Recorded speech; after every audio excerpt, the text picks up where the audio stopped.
Hi மக்களே, good morning. ஸ்ரீயோட உலகத்திற்கு உங்களை வரவேற்கிறேன். இன்னைக்கு சின்னதாக ஒரு டூர் பிளான் பண்ணியிருந்தோம், போடிமெட்டிலிருந்து மூணார் போகிறதுக்கு. அப்படியே இன்னைக்கு அதனால ஏர்லியராகவே எந்திரிச்சாச்சு. ஸோ 6 மணிக்கெலாம் எந்திரிச்சிட்டேன். பட் 6:30 தான் வெளியில் வர முடிஞ்சது. ஏன்னா அவ்வளோ பனி கொட்டிகிட்டு இருந்துச்சு. அந்த கிளைமேட் எப்படி இருக்குன்றது உங்களோட நான் ஷேர் பண்ணிக்கிறேன். பாருங்கள் எந்த அளவுக்கு பனி இருக்குன்னு சொல்லிட்டு. அப்படியே கொஞ்சம் தூரத்துலேயே நம்ம பார்த்தா ஆளுங்க போகிறதே தெரியாது. இந்த மாதிரி கிளைமேட்லாம் நீங்கள் ஃபீல் பண்ணியிருந்தீங்கன்னா ஷேர் பண்ணுங்கள். ரொம்பவே சூப்பராக இருக்குங்க. இது காத்து காலம் மாதிரி இருந்துச்சு. சாரி, காத்து காலம் மாதிரி இல்லை, இது காத்து காலம் தான். பனியும் காத்தும் சேர்ந்து அடிச்சிட்டு இருந்துச்சு. இந்த கேமரா வச்சு, சாரி, மொபைல் வச்சு எடுத்துக்க கூட முடியல. அந்த அளவுக்கு எங்கே ஃபோன் கீழே விழுந்துருமோன்னு. அந்த பைக் பாருங்க அப்படியே போய் இப்படியே மறைஞ்சிருது பார்த்தீங்களா. கொஞ்சம் தூரம் தான், ஒரு 100 மீட்ரு 50 மீட்ரு 50 to 100 மீட்டருக்குள்ள தாங்க நம்மளுக்கு அந்த வியூவே தெரியும். அப்படியே உள்ள வந்துட்டு கடைக்குள்ளேயே ஒரு ரூம் இருக்குங்க. நாங்கள் அங்கே தான் படுத்துப்போம். எல்லாம் எங்கள் வீடே கடைக்குள்ளே தான் இருக்குது. ஸோ அப்படியே கிளம்பியாச்சு. நாங்களுமே ரெடி ஆயாச்சு. எப்படி இருக்கேன் ட்ரெஸ்ஸு அப்படின்னு சொல்லுங்கள். ஓகே. என் ஹஸ்பண்ட் காலையில் அந்த நேரத்தில் பரபரப்பாக வேலை பார்த்துட்டு தான் இருந்தார். ஒரு டென்ஷன்லேயே இருந்தார். வயசு பிள்ளைங்கோ பசங்களும் வச்சுருக்க வீட்டில் எப்படி இருக்குன்னு உங்களுக்கு தெரியும். அவருக்கு 7:30க்கு பஸ்ஸுன்னா 7 மணிக்கெலாம் போய் நிற்கணும். ஆனால் பிள்ளைங்களை வச்சுட்டு அந்த அளவுக்கு கிளம்ப முடியாது. ஸோ அவர் பரபரப்பாக கோபத்தோட வேலை பார்த்துக்கிட்டே இருந்தார். அப்படியே நாங்களும் அடுத்த கிளைமேட் எப்படி இருக்குது அப்படின்றத ஃபீல் பண்ணுறதுக்கு வெளியே வந்துட்டோம். நாங்கள் ஜாலியாக தாங்க இருந்தோம். அவர் தாங்க டென்ஷனாகவே இருந்துட்டு இருந்தார். வெளியே வந்தாச்சு. 6:30 மணிக்கு அப்போ நீங்கள் பார்த்தீங்க. இப்போ ஒரு 7:15 7:30க்குள்ளே இருக்குங்க.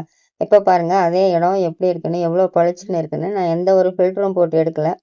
அவ்வளோ செம்ம சூப்பராக இருக்கும். காலையில் 7:30 மணிக்கே இன்னைக்கு முதல்வர் விஜயோட பிறந்த நாளுக்குன்றதுனால எல்லாம் லட்டு கொடுத்துட்டு இருந்தாங்க. பாருங்க, காலையில் அந்த வண்டி போச்சு, ஏதாவது தெரிஞ்சதா பாருங்க. இப்போ பாருங்க, அந்த லாஸ்ட் வரைக்கும் நல்லாவே தெரியும். பாருங்க கிளைமேட் எவ்வளோ சூப்பராக இருக்குன்னு. எல்லாம் மே மாதம் வருவாங்க பாவம், அவங்களுக்கு லீவ் அப்போ தான் கிடைக்கும். பட்டு இந்த மாதிரி கிளைமேட்லாம் ஜூலை மாதத்துக்கு மேலே வந்தால் தாங்க நல்லா அந்த எப்படி சொல்கிறது, இந்த ஹில்ஸோட ஃபீல் அப்போ தான் கிடைக்கும். காற்று, பனி, மழை, வெயிலுன்னு எல்லாத்தையுமே ரசிக்கலாம். இந்த பூ பார்க்குறதுக்கெல்லாம் அவ்வளோ அழகாக இருக்கும். அந்த குட்டி குட்டி பூவெல்லாம் இந்த கிறிஸ்டின் கையில் கொடுக்குற பொக்கே மாதிரி, பிரைடு கையில் கொடுப்பாங்களா பொக்கே, அது மாதிரி தொங்கிட்டே இருக்கும். இது கேரளாக்குள்ளே நீங்கள் எந்த சைடு பார்த்தாலும் இந்த மாதிரிலாம் பார்க்க முடியும். ஸோ என் பாப்பா ஏதாவது பேசுமான்னு சொன்னாங்க. நாங்கள் ரூமுக்குள்ளேயே பேசி பழக்கம். வெளியில் ஃபஸ்ட் டைம் பேசினால ரொம்ப எம்பாரசிங்காக இங்கே இருக்குது பாப்பா. அதனால் வேண்டான்னு சொல்லிட்டு இருந்தேன். இல்லைம்மா ஏதாவது பேசுங்கன்னு சொல்லி என்னை கிண்டல் பண்ணிக்கிட்டே இருந்தாங்க. சரிங்க, ரொம்ப வளவளன்னு பேசுவேணும். சரி, அட்ஜஸ்ட் பண்ணுங்க.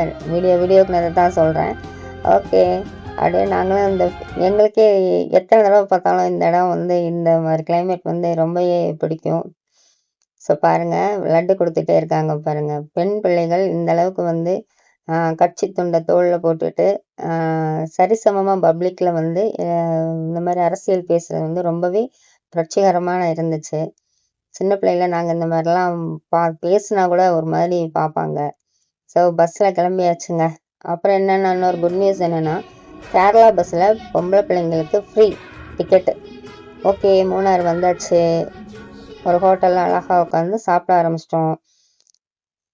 அப்புறம் என்னங்க, இந்த விலாகோட செகண்ட் பார்ட்டை அவங்களோட கண்டினியூ பண்ணுறேன். பிடிச்சிருந்தா கண்டிப்பாக லைக் பண்ணுங்கள், சப்ஸ்கிரைப் பண்ணுங்கள், மறக்காமல் கமெண்ட்ஸும் பண்ணுங்கள். என்னோட வீடியோ டெவலப் ஆகுறதுக்கு உங்களோட கமெண்ட்ஸ் ரொம்ப முக்கியம். கண்டிப்பாக என்கேஜ்மெண்ட்டான வீடியோ போடுற நான் ட்ரை பண்ணுறேன்.